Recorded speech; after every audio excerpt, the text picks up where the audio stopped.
Bueno, me vas a dejar que te cuente al fin y al cabo lo que posteó Juan, porque el otro día me interrumpiste y quedamos todo en, bueno, ¿qué pasó al final, no? Resulta que Juan postea algo muy importante. ¿Te acordás que nosotros en el video anterior hablamos sobre el tema que faltó el cordero en la cena y que esto le llamó mucho la atención a los apóstoles? Si no viste el video, te lo dejo por acá arriba o en la descripción de este. Pero hay otro signo que realiza Jesús que le llama mucho la atención. Y esto lo posteó Juan, lo dice Juan, y que me parece muy interesante. Mirá lo que escribe.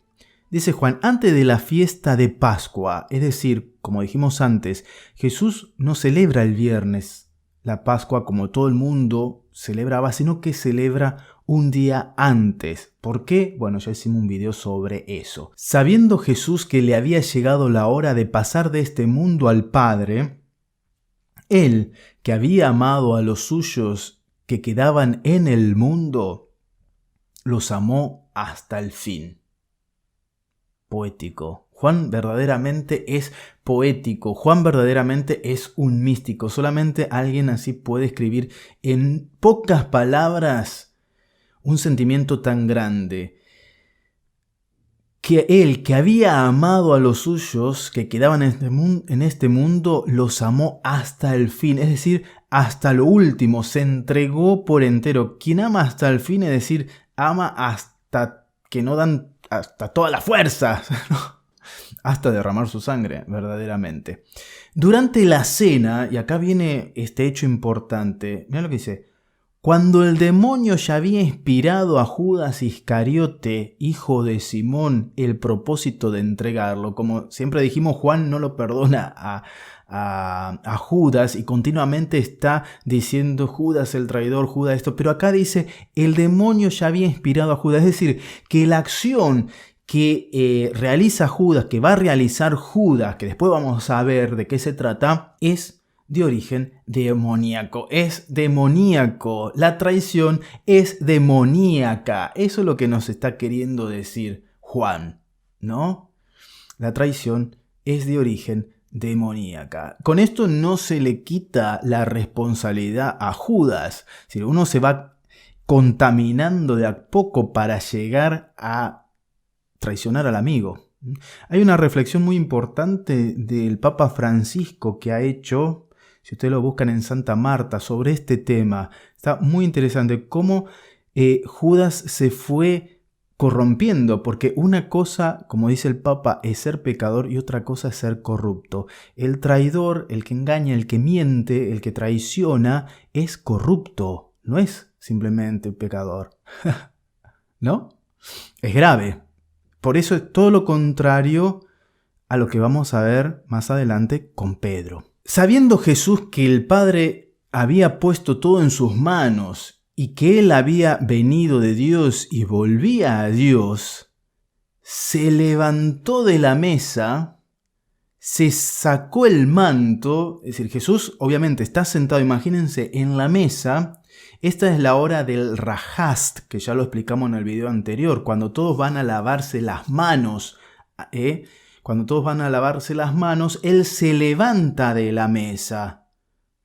Se sacó el manto, se saca el manto, ¿no? Hoy se sacaría, no sé, la campera, se saca el manto y tomando una toalla se la ató a la cintura, luego echó agua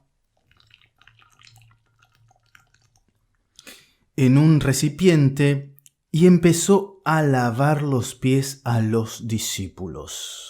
Vos imaginate que esto lo realizaba el sirviente, el ayudar en el lavatorio de las manos. El lavado de los pies era una costumbre que se hacía cuando llegaban los viajeros a tu casa, entonces se le lavaba los pies porque ciertamente al venir con sandalias se ensuciaban los pies y era como un signo de acogida, ¿no? Bueno, te lavo los pies y se lo lavaban los sirvientes, ciertamente, no el dueño de casa. Vos imagínate la cara de los apóstoles. ¿Qué está haciendo Jesús? Pero siempre viste como Jesús, como dijimos antes, se sale del argumento y hace cosas que no se ata a las leyes, digámoslo así, ¿no? improvisa a pesar de que él no es ningún improvisado, y ya vamos a ver por qué.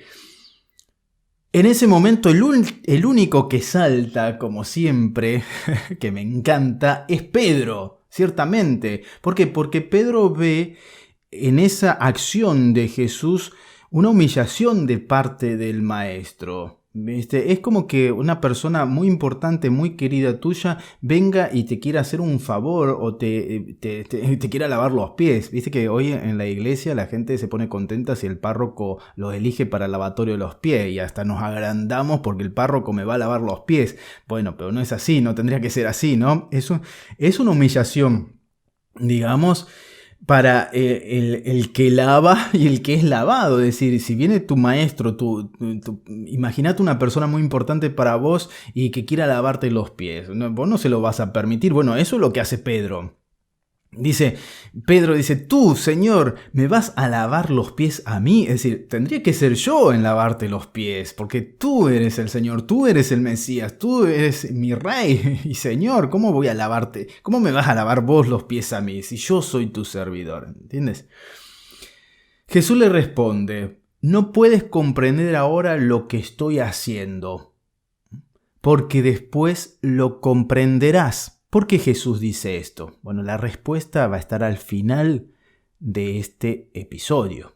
Y Pedro le responde, no, tú jamás me lavarás los pies. Y ciertamente, ¿no? Entonces Jesús le dice, si yo no te lavo los pies, no podrás compartir mi suerte.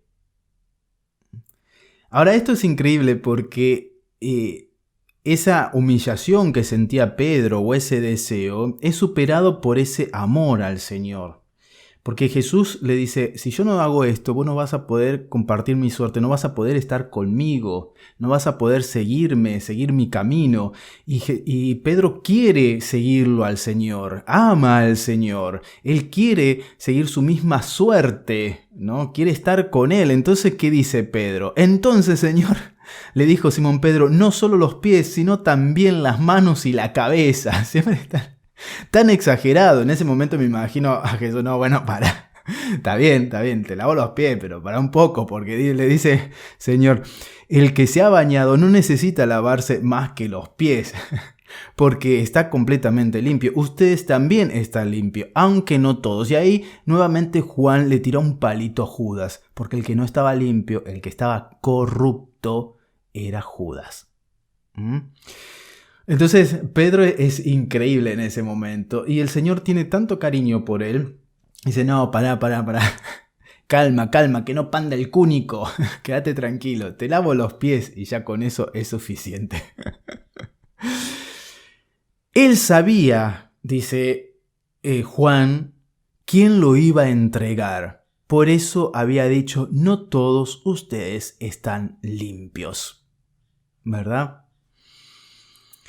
Después de haberles lavado los pies, se puso el manto y volvió a la mesa y dijo, y acá viene lo que le va a explicar a los apóstoles, pero ciertamente esto va a caer mucho sobre Pedro después, porque dice, ¿comprenden lo que acabo de hacer con ustedes? Porque no fue un simple hecho, bueno, sí, ¿viste? Como jugamos nosotros a hacernos los humildes. Jesús no está jugando a hacerse el humilde. Jesús primero es humilde. Es verdaderamente humilde. Nosotros muchas veces nos ponemos un manto de humildad, ¿verdad? Pero en el fondo hacemos todo por vanagloria. Muchas cosas las hacemos por vanagloria, ¿verdad? Jesús no busca acá la vanagloria, ni los aplausos, ni hacer nada nuevo.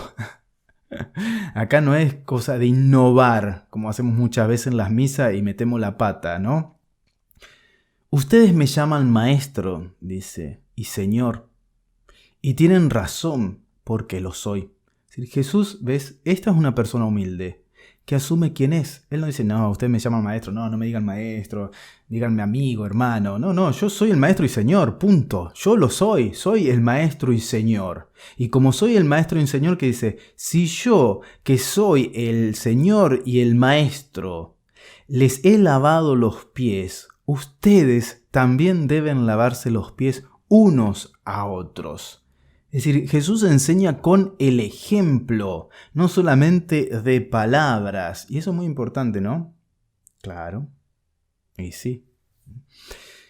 Sí, ciertamente, el ejemplo es fundamental en esto. Les he dado el ejemplo para que hagan lo mismo que yo hice con ustedes. Y sobre todo Pedro, que después, es decir, va a tener que guiar a la iglesia, él tiene que ponerse al servicio. El lavado de los pies es el servicio, pero el servicio que surge, porque muchas veces pensamos que el servicio es hacer y hacer cosas y no es solamente eso.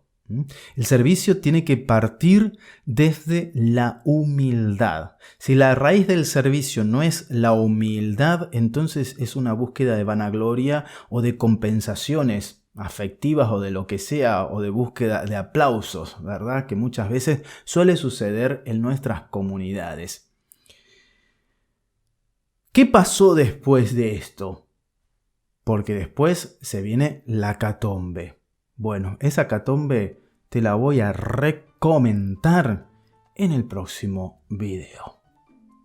Hasta luego, hasta pronto, paz y bien y a portarse bien, porque sé que puedes. Chau, chau.